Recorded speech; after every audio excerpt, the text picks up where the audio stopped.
Huwag yan ang pare, kasi ang pare dyan, pag nandiyan mabasbasa, lalo ka magpunta ng impyerno. Saka yung tubig niya, kinuha lang yan dyan sa pusit. Wala. Ito. Saan mo na kinuha yan? Sa holy water? Water, tapos dyan yung sa kristal, gano'n. Oh. Tapos basbas.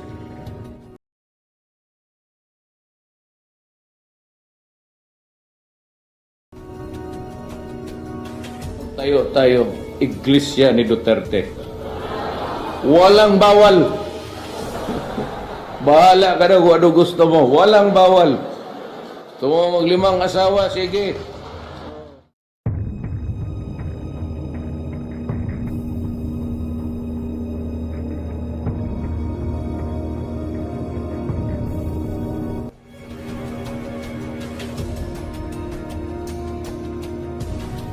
I challenge you now. I challenge the Catholic Church. You are full of shit. At mapaho rin kayong mga corruption.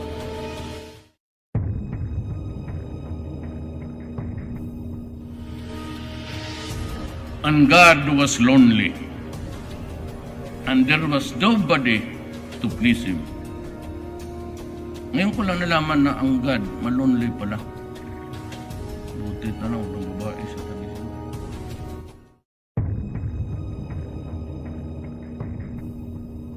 God doubted His creation.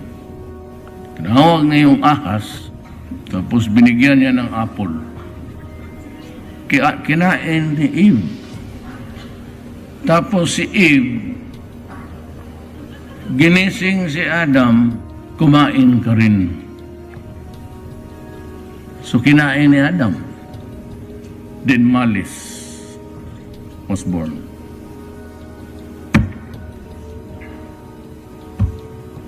Who is this stupid God? Stupido talaga itong putang akong ganun. Tsak-tsak mo lang yung nanay pati tatay mo, wala ka makasali.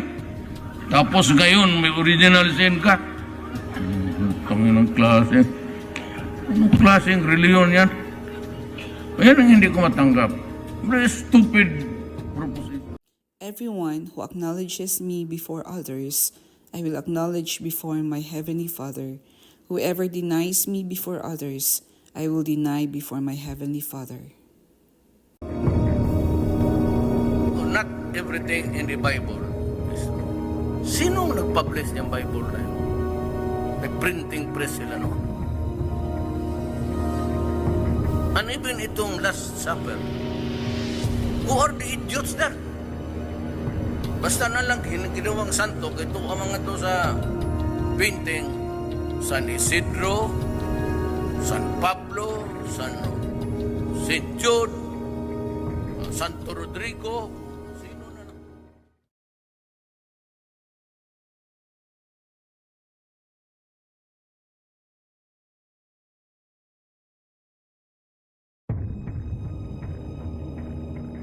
Your God is stupid. Totoo naman.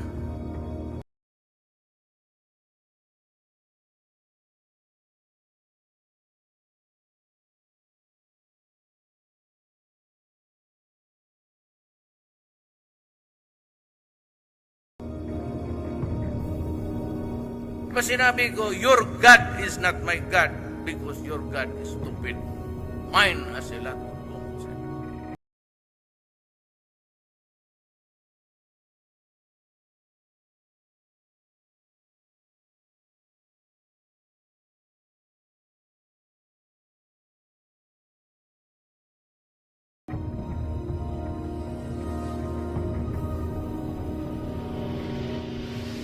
Putang ina kayo mga pare, election kayo. Sir, some are saying you should apologize for the public. No, I will not do that. Definitely. Not in a million years.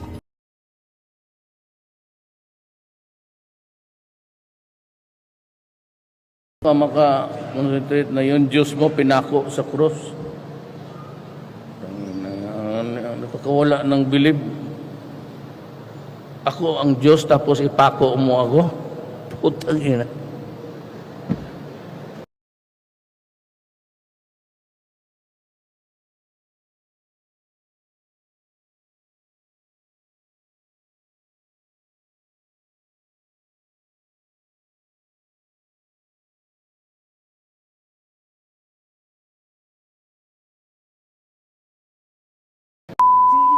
From the Holiday Inn yung hotel to the airport, 5 oras.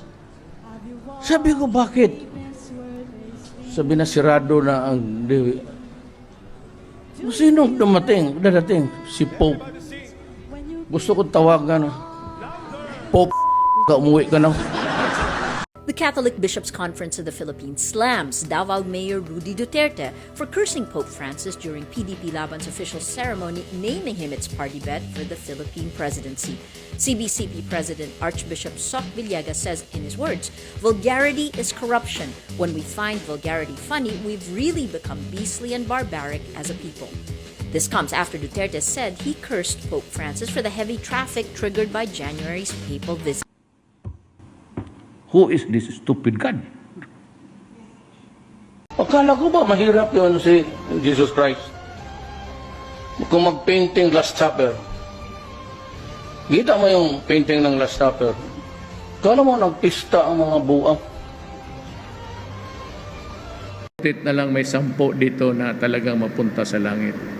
Lahat kayo dito, marami kayong kasalanan. Kung anong pinagawaan ninyo sa buhay ninyo. Impyerno kayo. Magkita-kita tayo doon. At huwag kayong matakot, sinasabi ko. Kung mapunta tayo sa impyerno, marami tayo. At maraming magagandang saan na pala nakapunta yung magaganda. Akala mo punta yan sa langit. Yung magaganda nandoon sa impyerno rin. Kaya ako, pag ako ang namatay totoo at magkasabay tayo sa ganun, mag-parade tayo, punta tayo doon sa trono ni Satanas. Words are powerful. Don't defend Duterte by saying he was just joking. Why does he target the Catholic faith and not other religions? Even Google or Siri will tell you that Jesus Christ is a central figure of Christianity and the foundation of the Catholic faith. Mocking sacred beliefs is not a joke. This is the kind of rhetoric many believers associate with the spirit of the Antichrist. Imagine myself cutting his head.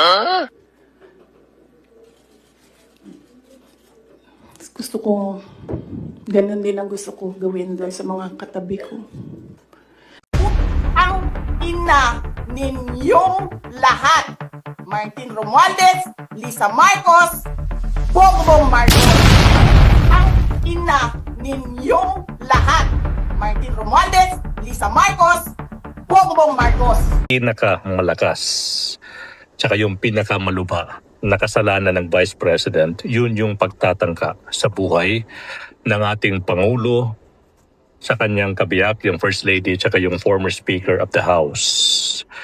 Hindi po normal sa isang civilized na bansa gaya ng Pilipinas na yung isang Vice Presidente i-aanunsyo sa publiko that she already contracted an assassin to kill no less than the President, the First Lady, and the former Speaker of the House. Kung yung ginawa ng Vice President ay nangyari sa ibang bansa, matagal na pong napatalsik sa posisyon yung Vice President. Be kind. Hoy, dilima, tangina ka. Huwag kayong sumali sa pang-aapi. Tama yan sa iyo. Magtiis ka. I would like her to eat it in my presence. Paninira o pananakit Sagasaan kita. Sinagasaan mo ako, nasa power ka sa sagasaan kita. Ng inyong kapwa-tao. Dilema, you are finished. Ang ina ninyong lahat. O diba? Kitang-kita kung anong ugali meron ang mga Duterte. Pero, ipinagtatanggol ng mga DDS, galit na galit sila sa mga Marcos na hindi naman sila inaano. Wala namang sinasabing hindi maganda ang Marcos. Ambot lang. Chaos at a Davao bar. Representative Paolo Duterte seen partying upstairs, but moments later, it all turns violent. Caught on camera. Duterte pulls a knife, threatens a man, and headbutts him over and over. Charges for assault and grave threats have now been filed.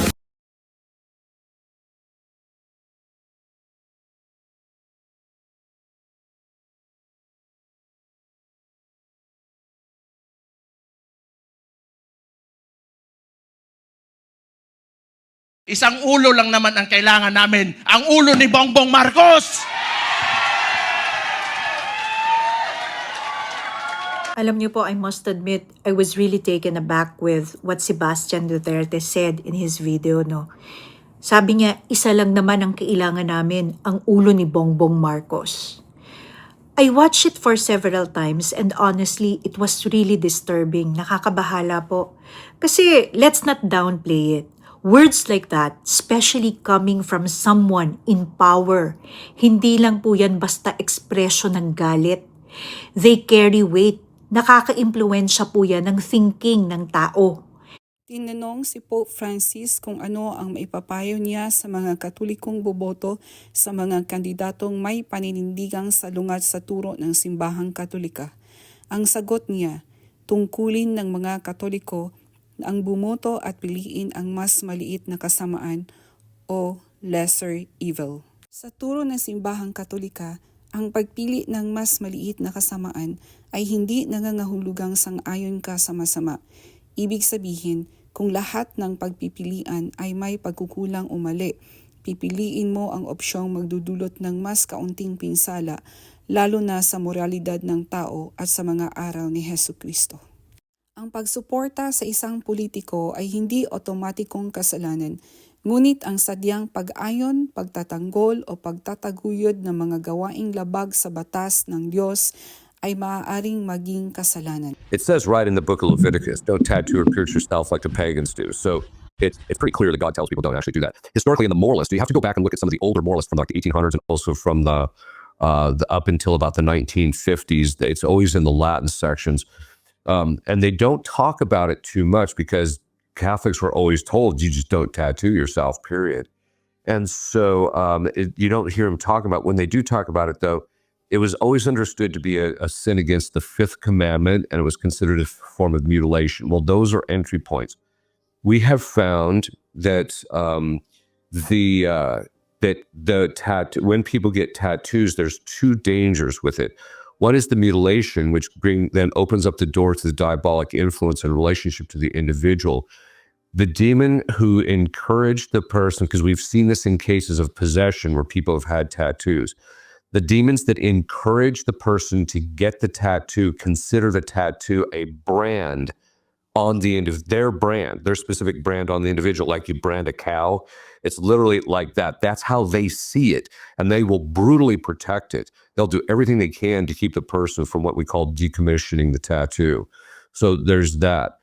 The other part of it is that a lot of tattoo artists are involved in the occult, and so they're putting things in the tattoo ink that involve occult kinds of things, and so that is also boosting the diabolic influence when people have the tattoos being done. And you just never know in relationship to the tattoo artist what they're, whether they're actually doing this or not. Sometimes people will say, well, if it's a religious image, it's okay. Actually, that's even worse. I'm not going to get into why that's the case. But the worst decommissioning of a tattoo that I ever saw, that I ever did, was a woman had St. Michael tattooed on her back. Now, we obviously couldn't decommission the whole thing because of modesty, but we did decommission the very top part of it. And when we decommissioned that too, I have never seen somebody in that much pain. The demon was just writhing and did not want to lose the empowerment that he had gained through that tattoo. So I tell people, don't do it. And if you have had tattoos, you can actually contact us at info@delorens.org and ask. We do have there's a ritual which priests can use, but it's basically the reconciliation of a church that's been violated. It's been modified because the body is a temple of our Lord, so it's been modified for that. That's what priests can use. But then we also have another one that lay people can use to decommission their tattoos. And a lot of times, once the tattoos are decommissioned, a lot of interior battles that the people are struggling with stop. Okay, so this is another one of those situations where from the entire tradition of the church, even in the Jewish tradition, tattooing was absolutely forbidden. And it was forbidden even in the Catholic Church. In fact, if you were baptized in the early church and came into the church, that you would literally have to strip down so that they could, in the early church, so that they could determine whether any tattoos that you had were of a specific kind or not. And if they were, then basically that was it. You weren't going to be able to give in. And that was because these were the people that were infiltrating, etc. And so the tattooing was considered morally sinful for the entire duration of the church until just recently. I haven't had a chance to look at it, but there's a church document. I want to say it's the Catechism of the Catholic Church, but I'm not sure about that, so don't quote me. But it says that as long as they're not contrary to Christian sentiment, they're okay. That is completely contrary to what the church has always taught in this particular area. And they say it's by nature grave. Now, there's only one time in which the church would actually tolerate tattooing, and that was to restore the order of nature.